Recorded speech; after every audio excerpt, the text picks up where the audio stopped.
Opa, tudo bom? Aqui é o Luiz Lauliette trazendo mais um vídeo pra vocês. E no vídeo de hoje nós vamos falar sobre algumas frases. Na verdade vai ser uma série no canal. Algumas frases que todo mundo fala, ou algumas pessoas, que não fazem o mínimo sentido. São frases assim absolutamente vazias, né? Foi o tal do peido verbal. Então desde já eu peço o like, você sente, se acomode, pegue uma xícara de café e vamos obter o conhecimento mais uma vez. Bom, a primeira frase é a seguinte: a verdade é subjetiva. Essa frase, né, não é bem uma frase, né, é mais uma ideia que às vezes as pessoas colocam dentro de si mesmas, dentro das próprias mentes delas. Mas o que acontece? A própria frase, primeiro que a verdade não é subjetiva, né? Você encontra na sua própria experiência. Se você está agora no seu quarto sentado, você sabe que isso é verdade. Ou se você está na sala, no colchão, no sofá. Então, realmente isso não tem nada de subjetivo. Isso revela e mostra a verdade. Mas além disso, além da gente buscar na nossa experiência e perceber que a frase é mentirosa, a frase dentro da própria lógica dela não tem sentido. Porque uma vez que você afirma que a verdade é subjetiva, a afirmação, e quando você faz uma afirmação, você espera que aquela afirmação seja uma verdade, né? Você afirma algo dizendo que é a verdade. Então, quando alguém fala assim, ó, a verdade é subjetiva, ele está afirmando a verdade.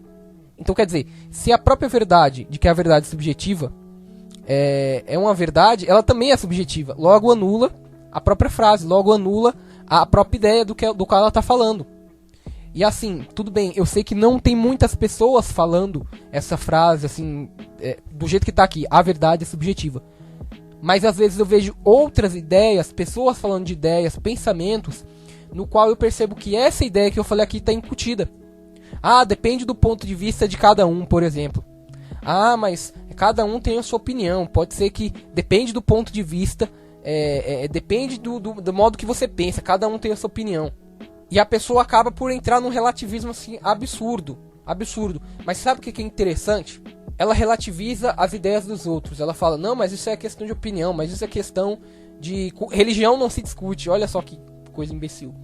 Mas a afirmação dela não quer que seja questionada. Por exemplo, a pessoa que diz assim, ó, religião não se discute. Aí eu falo, quando ela tá dizendo essa frase, ela está discutindo religião. Porque ela tá falando de religião. Religião não se discute.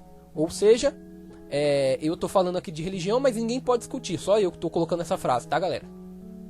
Então é uma tremenda burrice, é uma tremenda imbecilidade. E quem fala uma coisa dessa, provavelmente não pensou nem por um segundo sobre o que ele está falando. Outra coisa que eu vejo que, na verdade, não é uma frase, é uma ideia, né? Mas, vez ou outra, a gente vê alguém falando uma frase que faça parte dessa ideia. A beleza depende do ponto de vista. Vamos lá. O que é verdade e o que é mentira nessa frase? De certa forma, quando alguém gosta de outra pessoa, isso na questão amorosa, ela passa a ver a outra pessoa sempre como uma pessoa bonita. Mesmo que ela não, a pessoa comece a envelhecer, se ela ama a pessoa, ela olha pra pessoa como uma pessoa bonita. Não simplesmente porque de repente, de fato, a pessoa é bonita. Tem um sentimento nela que impulsiona ela a ter essa sensação de que a outra pessoa é bonita. Certo? Existe sim um padrão geral. Claro, há divergências. Nós, seres humanos, às vezes a pessoa prefere uma loira, às vezes a pessoa prefere um cara magro, um cara gordo. Às vezes o cara prefere uma casa de um jeito, o outro prefere de uma casa do jeito de outro.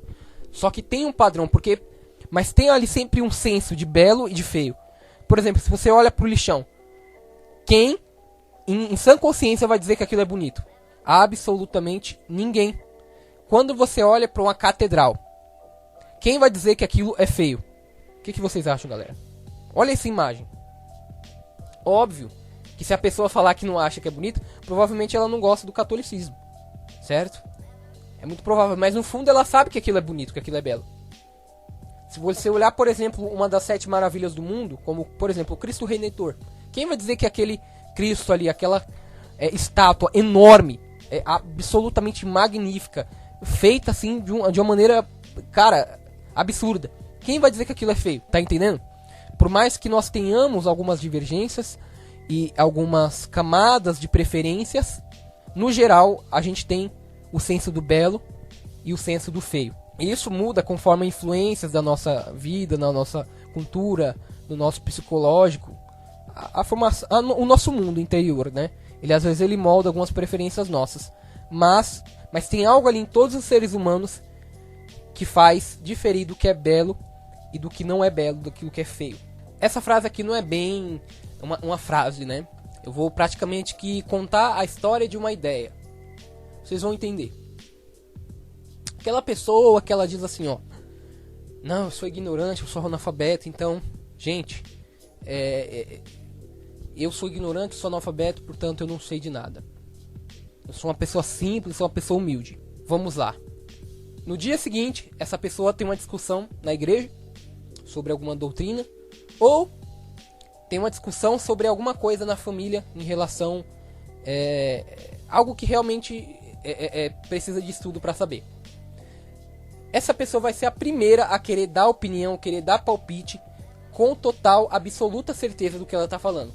Não é interessante isso? A pessoa que um dia atrás falou assim: não, eu sou ignorante, eu sou analfabeto, eu não tive estudos. A mesma pessoa tem verdades, basicamente, tem verdades irrefutáveis, inquestionáveis, não só para ela, mas para todos os outros que a cercam. Sabe por que essa pessoa tem isso e ao mesmo tempo ela consegue ficar falando para os outros que ela é humilde, que ela é uma pessoa que é analfabeta e tudo mais?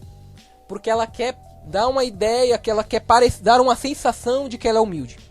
Porque há uma ideia incutida na cabeça do brasileiro, eu não sei se isso tem lá fora também, de que toda pessoa que é pobre e toda pessoa que fala uma linguagem Bíblia, alguma coisa assim, pessoal mais do sertão, né, que não teve muito estudo, a gente tende a pensar que essa pessoa é humilde. Porque a gente tende a associar pobreza com humildade. Mas peraí. Humildade não é isso, sabe? Aliás, não tem nada a ver com isso. Humildade independe da sua riqueza e das suas capacidades cognitivas. Um analfabeto pode ser muito bem uma pessoa arrogante pra caramba, como essa aqui que eu dei o exemplo. Ela quer passar uma sensação para os outros de que ela é humilde, porque ela pensa que humildade é ligado a justamente ser pobre ou não ter estudos. Mas a experiência dela, a vida dela diz outra coisa totalmente com o contrário. Ela não é humilde. Tá, vocês estão entendendo como no Brasil, e repito, não sei se tem lá fora do Brasil, pode ser que tenha alguns países, mas eu digo, olha como as pessoas enxergam a si mesmas através de anomalias verbais. Vou chamar de anomalia verbal. Ela associa uma palavra que dá um sentimento para ela a outra palavra e ela conclui que ela é aquilo. Tá entendendo? Sendo que está totalmente deslocado da realidade dela. Se alguém disser assim, no meio dessa confusão de uma briga, né? Ô meu, você é muito arrogante. Você é muito arrogante. Não, você que é arrogante. Ela já vai mudar totalmente de argumento. Ela já vai partir para outro termo. Por quê? Porque é falta de, primeiro, um desenvolvimento linguístico. Eu não tô falando, galera, de saber falar em público, de ter 1000 palavras do dicionário sem saber. Eu estou dizendo de você conseguir manusear a sua língua, a linguagem, né? Para você conseguir perceber a sua própria verdade interior, o que você faz, o que você não faz. E aí até encaixa também a virtude da sinceridade. E explicar para si mesmo o que você é. Não é você explicar para os outros. Porque de repente essa pessoa aí que diz assim, não, eu sou humilde, eu sou analfabeto, essa pessoa acha que tem um domínio da explicação da própria vida dela, mas ela tá mentindo descaradamente. Por isso que eu não tô falando aqui só de domínio oral, de você falar bem em público, às vezes você explicar algo bem para as outras pessoas, mas você conseguir enxergar a sua própria realidade e explicar para si mesmo a sua própria realidade. E não só isso, mas buscar também a história das suas próprias ideias. Porque eu já vi algumas pessoas também que, infelizmente, são analfabetas, que não tem muito estudo, mas que conseguiam pelo menos um pouquinho perceber quando elas estavam mentindo. Epa, peraí, eu falei um negócio aqui que não é uma verdade. Eu faço outra coisa lá em casa. Tem pessoas assim, e que não são estudadas, mas elas conseguem, elas têm sinceridade consigo mesmas. E muitas das vezes essas pessoas elas vão se aprofundando tanto nisso que elas se tornam pessoas até estudiosas e passam a ser grandes intelectuais, como aconteceram aí em vários momentos da história. Então é isso, galera. Se você gostou do vídeo, deixe o seu like, compartilhe para mais pessoas e também peço que você comente aí abaixo o hashtag Conhecimento é Poder. Peço que você passe no meu Instagram, que me siga lá, que a gente tem conteúdo ali quase todo dia. Eu posto sobre leitura, posto dicas de leitura, dicas de estudo, a minha rotina. Eu posto várias coisas lá, dicas de filosofia, da vida intelectual e etc. Então é isso, até o próximo vídeo e tchau.